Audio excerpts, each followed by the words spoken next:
নাম বীৰেন শইকীয়া। কলিয়াবৰ মহকুমাৰ অন্তৰ্গত জাউনি গাঁৱত মোৰ ঘৰ।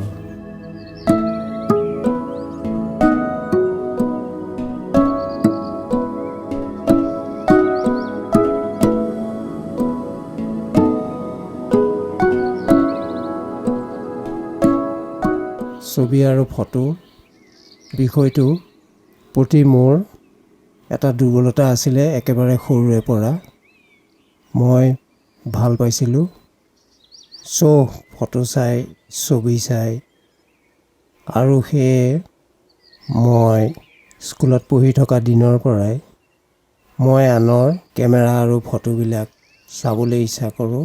আৰু তেনেকৈ বন্ধু বান্ধৱৰ, মোৰ হাতত তেতিয়া কেমেৰা নাছিলে, তেতিয়া একেবাৰে সাধাৰণ চিম্পুল কেমেৰা মানুহৰ হাতত আছিল। ঠিক তেনে এটা কেমেৰা আনি, তেতিয়া ব্লেক এণ্ড হোৱাইট ৰীল থাকে, এই ৰীলটো তাত ভৰাই মই তেতিয়া আগফাক লিক বুলি কেমেৰাটোত ৰীলটো ভৰাই মই কেইখনমান ফটো লৈছিলোঁ। এনেই মই নিজকে পৰীক্ষা কৰি চালোঁ ফটো ল'ব পাৰিছোঁনে নাই। তাৰ ভিতৰতে এখন উল্লেখযোগ্য ফটো আছিল। আমাৰ ঘৰত এটা মই বান্দৰ পুহিছিলোঁ। বান্দৰটো লগতে মই অলপ খেলা ধূলা কৰি থাকোঁ। এদিন মই এটা চেষ্টা কৰিলোঁ। মই এখন টুলত এখন কিতাপ এনেকৈ থিয়কৈ ৰাখি তাৰ মাজত কেইটামান চাউল ভৰাই দি বান্দৰটো থিয় হৈ কিবা কিবি খাবও পাৰে, থিয় হৈ সিটো লৰাই কৰি থাকিব পাৰে। এইখিনিতে টুলখনত থিয় হৈ এটা এটাকৈ পাত লুটিয়াই থাকিবলৈ ল'লে, আৰু মই তেনেকুৱাতে ফটো ল'লোঁ। আৰু সেই ফটোখন মই দৈনিক অসমলৈ পঠাই দিলোঁ। দৈনিক অসমত মোৰ জীৱনৰ প্ৰথম আলোকচিত্ৰখন প্ৰকাশ হৈছিল। সেই সময়ত ফটোগ্ৰাফীৰ সাধাৰণতে ক'লা বগা ফটো, ব্লেক এণ্ড হোৱাইট ফটোহে চলিছিলে। ৰঙীল ফটো তেতিয়া অসমলৈ অহা নাছিলে। যিকোনো কামত ব্লেক এণ্ড হোৱাইট ফটোৰেই প্ৰয়োজন। আৰু বিশেষকৈ স্কুল কলেজত পঢ়িবৰ কাৰণে ল'ৰা ছোৱালীখিনিক সদায় পাছপৰ্ট ফটোৰ খুব প্ৰয়োজন হয়। গতিকে এটা ডিমাণ্ড আছিলে সেই ফটোটোৰ কাৰণে। আৰু ঠিক মেট্ৰিক পৰীক্ষা আৰু হায়াৰ ছেকেণ্ডেৰী ৰিজাল্ট দিয়াৰ লগে লগে এই ছাত্ৰ ছাত্ৰীসকলে মোৰ ষ্টুডিঅ'ত গৈ ফটোবিলাক উঠিছিলে পাছপৰ্টৰ কাৰণে, ভিৰ লগাইছিলে। মই বহু সময় বহু কষ্ট কৰি তেওঁলোকৰ চাহিদাটো পূৰণ কৰিছিলোঁ।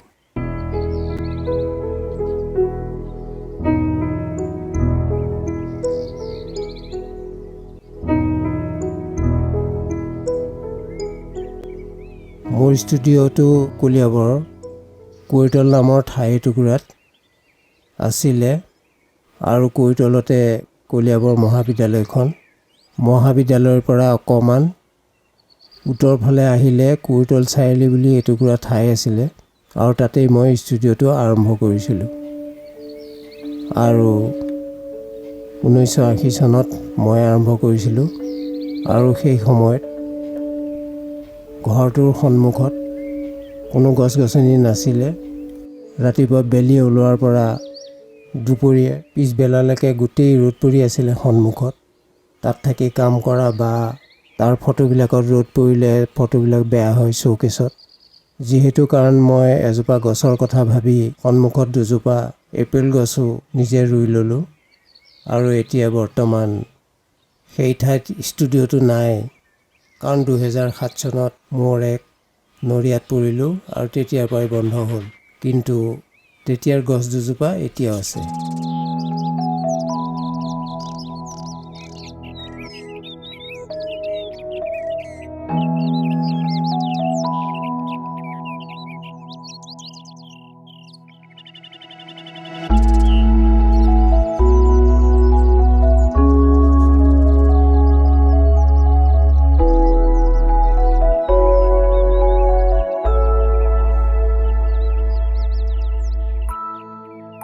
এইটো মোৰ জীৱনৰ প্ৰথম কেমেৰাটো। এইটো কেমেৰাৰে মই স্কুলীয়া জীৱনত ফটোগ্ৰাফীৰ অনুশীলন লৈছিলোঁ। এইটো 120 চাইজৰ ব্লেক এণ্ড হোৱাইট কেমেৰা। ইয়াত ৰীল ভৰাই ল'ব লাগে। 12টা স্নেপ ল'ব পাৰি। এইটো এনেকৈ চকুত লৈ এনেকৈ স্নেপটো লোৱা হয়। এইটোৱে মই অনুশীলন কৰিছিলোঁ মই স্কুলীয়া জীৱনত ঘৰত।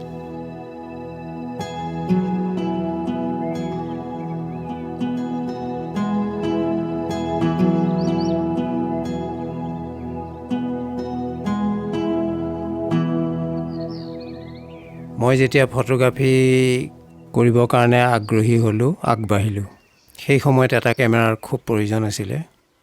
SLR কেমেৰা লাগে আৰু মোৰ হাতত কেমেৰা নাছিলে। আৰু মোৰ ঘৰৰ পৰিয়ালে এই ফটোগ্ৰাফীৰ বিষয়ে একো বুজা নাছিলে, যাৰ কাৰণে তেওঁলোক আগ্ৰহী নহয়। গতিকে তেওঁলোকৰ পৰা মই কোনো সহায় নাপালোঁ। মই এটা কেমেৰা বিচাৰি হাবাথুৰি খাই ফুৰিলোঁ। তাৰপিছত মই নগাঁৱলৈ গৈ বোলছবি পৰিচালক তথা আন্তৰ্জাতিক খ্যাতিসম্পন্ন ফটোগ্ৰাফাৰ অমূল্য মান্না দেৱৰ ওচৰ পালোঁগৈ। Manna photo gallery.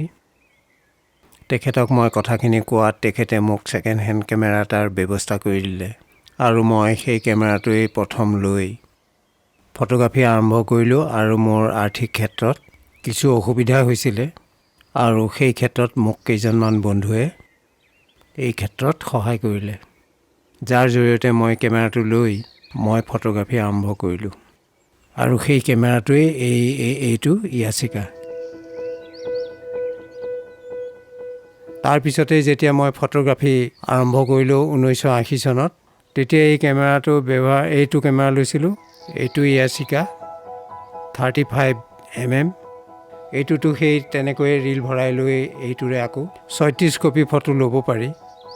ইয়াৰ কেমেৰাটোৰ ওপৰত এটা ফ্লাছ গান লগাই ল'লে ৰুমৰ ভিতৰত আন্ধাৰত বা ৰাতিৰ আন্ধাৰত ফটো ল'ব পৰা ইয়াৰ ব্যৱস্থা আছে, ফ্লাছ লাইটৰ যোগেদি। আৰু এইটো ঠিক তেনেকৈ চকুত লৈ ভিউ ফাণ্ডাৰলৈ এনেকেই ফটোখন এনেকৈ উঠাবলগীয়া হয়, একেই পদ্ধতিৰে। আৰু এটা এইটো মামিয়া 120 চাইজৰ। ইয়াত 120 চাইজৰ ৰীল লগাব লাগে। ইয়াতো 12 কপি স্নেপ হয়, ব্লেক এণ্ড হোৱাইট। আৰু ঠিক ইয়াতো তেনেকেই এইটো ফ্লাছ লাইট লগাই ল'ব লাগে, লৈ তেনেকৈ ৰুমৰ ভিতৰত বা ৰাতি আন্ধাৰত এইটো আকৌ ঠিক তেনেকৈ ইয়াত দুখন লেন্স আছে। ইয়াতে ভিউটো আহে, ভিউ ফাইণ্ডাৰলৈ ফটোখন আহে আৰু এখন লেন্সেদি স্নেপ দিয়াৰ লগে লগে ফটোখন এই ৰীললৈ আহি যায়। এই কেমেৰাটো এইটো বিষয়ে ইমানেই।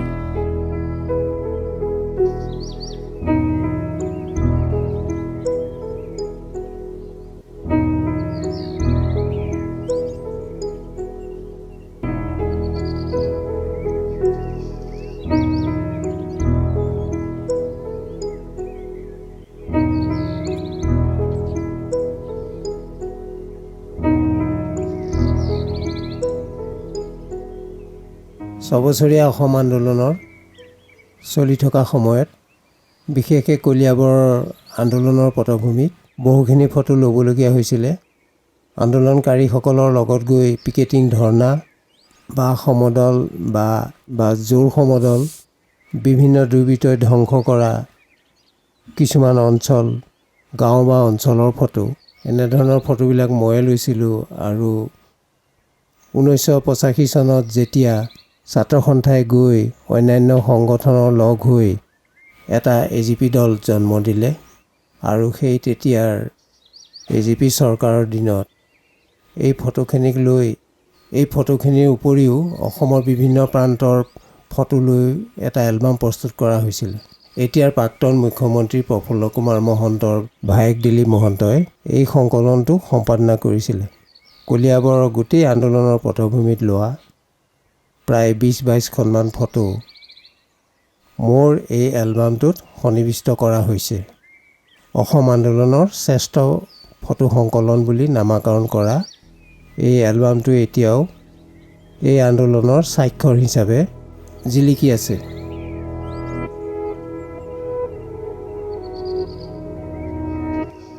মই যিটো সময়ত ফটোগ্ৰাফী কৰিছিলোঁ সেইটো সময়ত একেবাৰে তীব্ৰতৰ আন্দোলন চলি আছিলে আৰু আন্দোলনকাৰীসকলৰ বিভিন্ন কামৰ কাৰণে মই তেওঁলোকৰ লগত সদায় ঘূৰি ফুৰিছিলোঁ।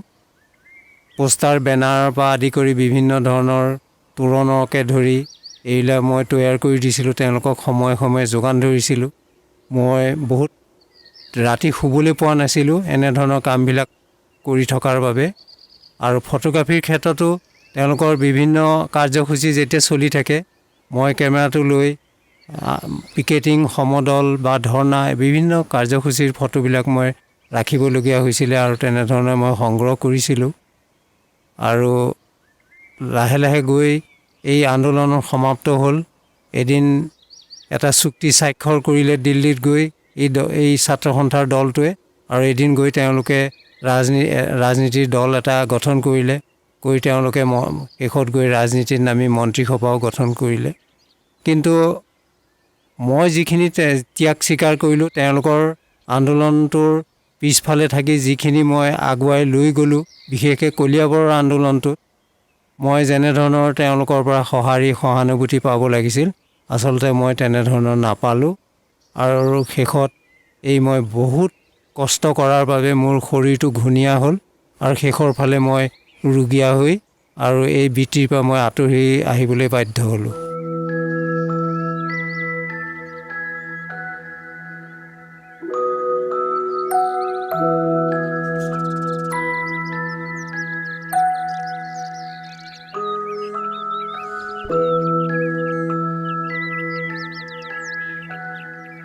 আৰু কেমেৰাৰ বাহিৰেও মই ৰং তুলিকাৰ কামখিনি সমানে কৰি গৈছিলোঁ। কাৰণ তেতিয়া ৰং তুলিকাৰ কাম কৰা মানুহ কলিয়াবৰত খুব কম আছিলে। আন্দোলনকাৰীসকলৰ যিমান কাম আছে সেইখিনি কৰাৰ উপৰিও সামাজিক বহুত কাম, যেনে স্কুল কলেজৰ আলোচনীৰ বেটুপাত, ঠিক তেনেকৈ বিশেষ বিশেষ ব্যক্তিৰ ফটো, বিশেষকৈ কলিয়াবৰ শাখা সাহিত্য সভাৰ কেইজনমান স্বনামধন্য ব্যক্তি, যেনে প্ৰথম প্ৰতিষ্ঠাপক সভাপতি, প্ৰতিষ্ঠাপক সম্পাদক, এনেধৰণে প্ৰায় 6খনমান ফটো সাহিত্য সভাৰ আহ্বানক্ৰমে মই অংকন কৰি দিছিলোঁ। তেওঁলোকৰ চিত্ৰ এতিয়াও সাহিত্য সভা ভৱনত সেই চিত্ৰখিনি আছে। উপন্যাসিক আৰু অসম সাহিত্য সভাই প্ৰদান কৰা শ্ৰেষ্ঠ উপন্যাসিক হিচাপে স্বীকৃতি পোৱা জয়ন্ত মাধৱ বৰা, তেখেতৰ যুদ্ধভূমি বুলি এখন শ্ৰেষ্ঠ গল্প সংকলনৰ বেটুপাতটো মই অংকন কৰি দিছিলোঁ। তেনেধৰণে বহুতখিনি বিশেষ বিশেষ লোকৰ উপন্যাস আৰু গল্পৰ সংকলনৰ মই বেটুপাত অংকন কৰিছিলোঁ। সেই সময়ত 1980 চনৰ কথা। তেতিয়া এতিয়াৰ দৰে কেমেৰা নাছিলে।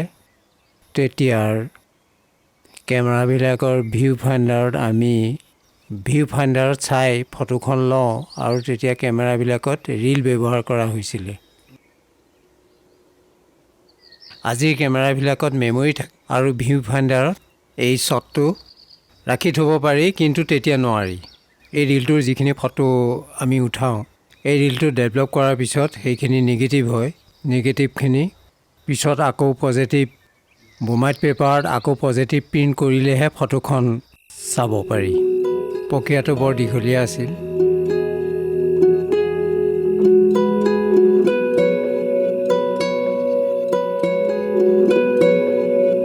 আৰু মই আৰম্ভ কৰাৰ আগত তেতিয়াতো কেমেৰাৰ আৰু আকাৰবিলাক বেলেগ আছিলে। তেতিয়াতো বক্স কেমেৰা আছিলে, বৰ ডাঙৰ ডাঙৰ এক্স-ৰে প্লেটৰ দৰে। যিমানখন ডাঙৰ ফটো উঠাব, সিমানখন ডাঙৰ প্লেট তাত লগাই লৈ ফটো উঠাইছিলে। কিন্তু মই আৰম্ভ কৰাৰ সময়ত তেতিয়া ৰোল ফিল্ম আৰম্ভ হ'ল। ৰোলটো লগাই ল'ব লাগে আৰু কেমেৰাৰ চাইজ 2-3টামান আছিলে। তেতিয়া কোনোবাটো ৰোল ফিল্মত এই কেমেৰাত লগাই ল'লে 12খন ফটো ল'ব পাৰি। আৰু এনেকুৱা ৰোল আছিলে যিটোত 36খন ফটো ল'ব পাৰি। সেই কেমেৰাটোৰ চাইজ বেলেগ তেনেকুৱা ধৰণৰ। আৰু তেতিয়াৰ সময়ত অসমলৈ ৰঙীল ফটো অহা নাছিলে। খুব কম পৰিমাণেহে ক'ৰবাত বিদেশৰ পৰা অহা লোকে লৈ আহিছিল। আৰু আমাৰ যিবিলাক প্ৰফেশ্যনেল ফটোগ্ৰাফাৰ তেওঁলোকৰ সদায় গোটেই ব্লেক এণ্ড হোৱাইট ফটোৱে লৈছিলে তেওঁলোকে। আৰু সেই ফটো ব্লেক এণ্ড হোৱাইট প্ৰত্যেকটো ষ্টুডিঅ'তে নিজা নিজা একোটা ডাৰ্ক ৰুম থাকে, অন্ধকাৰ কোঠা এটা আছে। তাত সেই ৰোলটো মানে কিছুমান কেমিকেলছত ডেভেলপ কৰিব লাগে নিৰ্দিষ্ট সময়ত। তাৰপিছত তাক পানীত ৱাছ কৰি তাক শুকোৱাৰ পিছত সেই ৰীলটো বাহিৰলৈ আনি চাব পাৰি। আৰু সেইখিনি হ'ল নেগেটিভ। আৰু সেই নেগেটিভখিনি ডাৰ্ক ৰুমত নি পেলাই আকৌ ব্ৰমাইড পেপাৰত তাত এনাৰ্জাৰ বুলি এটা মেচিন থাকে, তাত নেগেটিভখন সোমোৱাই তাৰ যিকোনো ছাইজৰ তলত তাৰ ফ'কাছটো দি ব্ৰমাইড পেপাৰত সেই ফটোখিনি প্ৰিণ্ট কৰা হয়। আৰু সেই ফটোখিনিও সেই কেমিকেলছত অলপ লৰাই বগৰাই কিছু সময় থকাৰ পিছতহে মানে পজিটিভ ফটোখন উঠি আহে। আৰু সেই পজিটিভ ফটোখন এই পেপাৰখন পানীত ৱাছ কৰি আকৌ শুকুৱাব লাগে, হিটাৰত দি শুকুৱাই তাৰ পিছতহে তাক কাটি কুটি দিব পাৰি ফটোখন। গতিকে প্ৰচেছটো অকণমান দীঘলীয়া।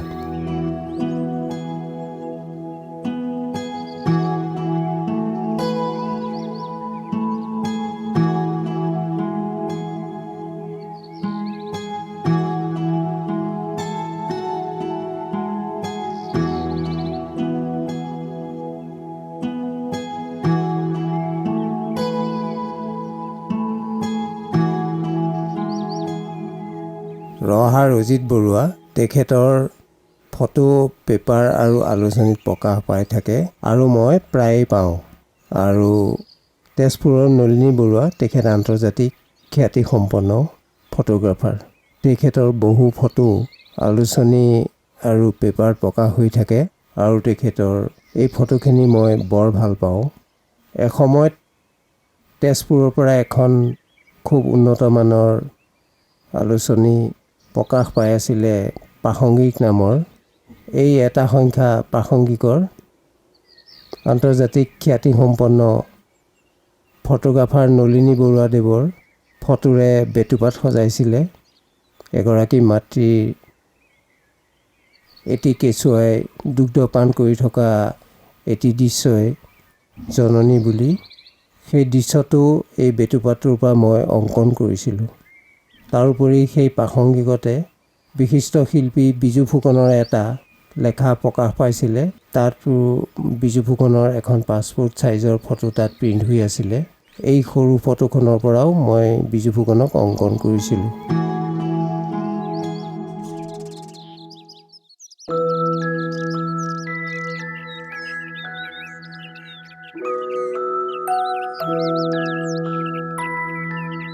মই তেখেতক 1991 চনৰ পৰাই লগ পাইছোঁ। তেতিয়াৰ পৰাই তেখেতৰ এই ফটোগ্ৰাফী জীৱন অব্যাহতই আছে। তথাপিও 2007 চনত তেখেতৰ শাৰীৰিক অসুস্থতাৰ বাবে এতিয়া মানে তেখেতৰ ফটোগ্ৰাফী জীৱনটো বন্ধ হৈ থাকিবলগীয়া হ'ল। বাকী সুদীৰ্ঘ 1980 চনৰ পৰা যাত্ৰাটো বৰ সুন্দৰেই আছিল। তেখেতৰ কলিয়াবৰত সুনামো আছিল আৰু আগবাঢ়িলেহেঁতেন, কিন্তু শাৰীৰিক অসুস্থতাৰ বাবে বৰ্তমান তেখেতৰ যাত্ৰাটো অব্যাহত ৰখাত অসুবিধা হৈছে।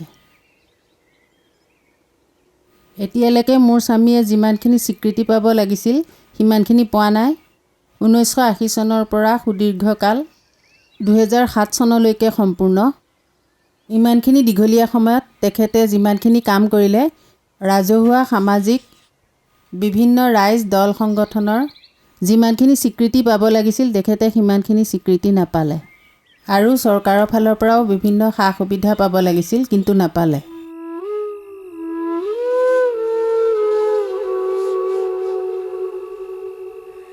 ফটোগ্ৰাফীটো ইয়াত যথেষ্ট স্মৃতি জড়িত থাকে আৰু মানুহৰেই হওক বা গোটেই পৰিৱেশটো এটা সময়ৰ অতীতখিনি ৰাখি থ'ব পাৰে ফটোগ্ৰাফীয়ে পিছৰ ভৱিষ্যতৰ কাৰণে। মই ৰাইজৰ সহায় সহযোগিতা বেছি নাপালেও কিন্তু তেওঁলোকৰ মই মৰম পাইছিলোঁ, ৰাইজৰ আদৰো পাইছিলোঁ। কিন্তু ৰজাঘৰীয়াই যদি মোক অলপ সহানুভূতিৰ দৃষ্টিৰে যদি চালেহেঁতেন, তেতিয়া মোৰ বৃত্তিটো কিছু উন্নত কৰিব পাৰিলোহেঁতেন। হয়তো মই আৰু বেছি কাম কৰিব পাৰিলোহেঁতেন, কিন্তু মই সেই সুবিধাখিনি সেই সময়ত নাপালোঁ। যাৰ কাৰণে মই মোৰ কষ্ট মানে সদায় সমানেই কৰি যাবলগীয়া হ'ল। আৰু যদিও মোৰ শাৰীৰিক অসুস্থতাৰ কাৰণে মই এই বৃত্তিটো বন্ধ ৰাখিবলগীয়া হ'ল, যদিও এতিয়াও মোৰ কিন্তু মনটো সদায় এই দিশত আগবাঢ়ি থাকে। মোৰ যদি স্বাস্থ্যটো কিছু উন্নত হয়, মই যেন আকৌ ফটোগ্ৰাফী কৰিম, আকৌ ৰাইজৰ মাজলৈ যাম, এনেধৰণৰ কামবিলাক কৰাৰ মোৰ প্ৰবল ইচ্ছা আছে।